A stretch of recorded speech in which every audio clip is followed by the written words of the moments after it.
अरे की चढ़ता मजनुआ के पानी आहो भोले दानी नु हो हे भोले बाबा टूटे ना मजनु आसे नाता चढ़ाई बेल पातानु हो। हर हर महादेव।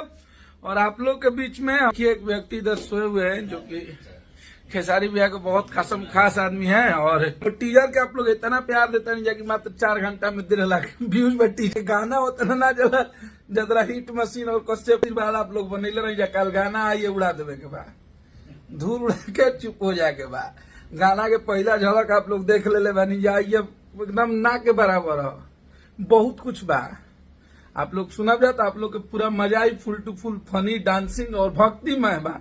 और ये केहू कुछ प्रतिक्रिया विवाद ना करी भैया ऐसे कि भोले बाबा के भक्त अड़भंगी होते हैं। वो भोले बाबा को मनाने गया है भक्त अपना मांग रहा है जो उसको मन में आ रहा है वो मांगते जा रहा है। वो भोले बाबा अपना किसिया रहे दे रहे।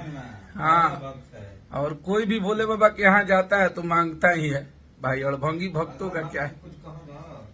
तो आप लोग कल तैयार रहिएगा 6:15 में इस गाने को हम लोग रिलीज कर रहे हैं आप सबके चैनल। और ये गाना के काला तना प्यार आशीर्वाद दे के भर दिए जानू कि मैंने हर जगह गाना कहीं चर्चा रहो चर्चा ताजले चालू कर दिले बन आप लोग।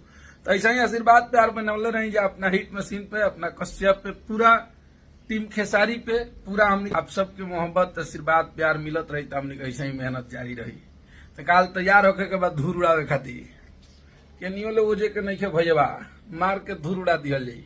अरे की चढ़ता मजनुआ के पानी आहो भोले दानी नु हो हे भोले बाबा टूटे ना मजनु आसे नाता चढ़ाई बेल पातानु हो। हर हर महादेव।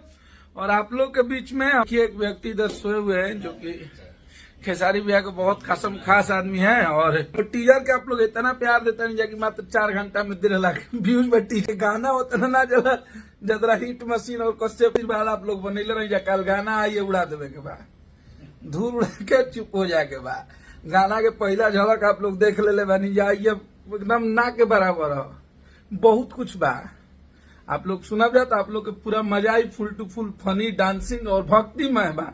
और ये केहू कुछ प्रतिक्रिया विवाद ना करी भैया ऐसे कि भोले बाबा के भक्त अड़भंगी होते हैं। वो भोले बाबा को मनाने गया है भक्त अपना मांग रहा है जो उसको मन में आ रहा है वो मांगते जा रहा है। वो भोले बाबा अपना किसिया रहे दे रहे। हाँ और कोई भी भोले बाबा के यहाँ जाता है तो मांगता ही है भाई। अड़भंगी भक्तों का क्या है। तो आप लोग कल तैयार रहिएगा 6:15 में इस गाने को हम लोग रिलीज कर रहे हैं आप सबके चैनल। और ये गाना के काला तना प्यार आशीर्वाद दे के भर दिए जानू कि मैंने हर जगह गाना कहीं चर्चा रहो चर्चा ताजले चालू कर दिले बन आप लोग। तो ऐसा ही आशीर्वाद प्यार बनवले रही जा अपना हिट मशीन पे अपना कश्यप पे पूरा टीम खेसारी पे पूरा हमने आप सबके मोहब्बत आशीर्वाद प्यार मिलत रही तो हमने ऐसा ही मेहनत जारी रही। तो काल तैयार होके के बाद धूल उड़ावे खातिर केनियो लोग उजे के नहीं भैया मार के धूल उड़ा दिया जाई।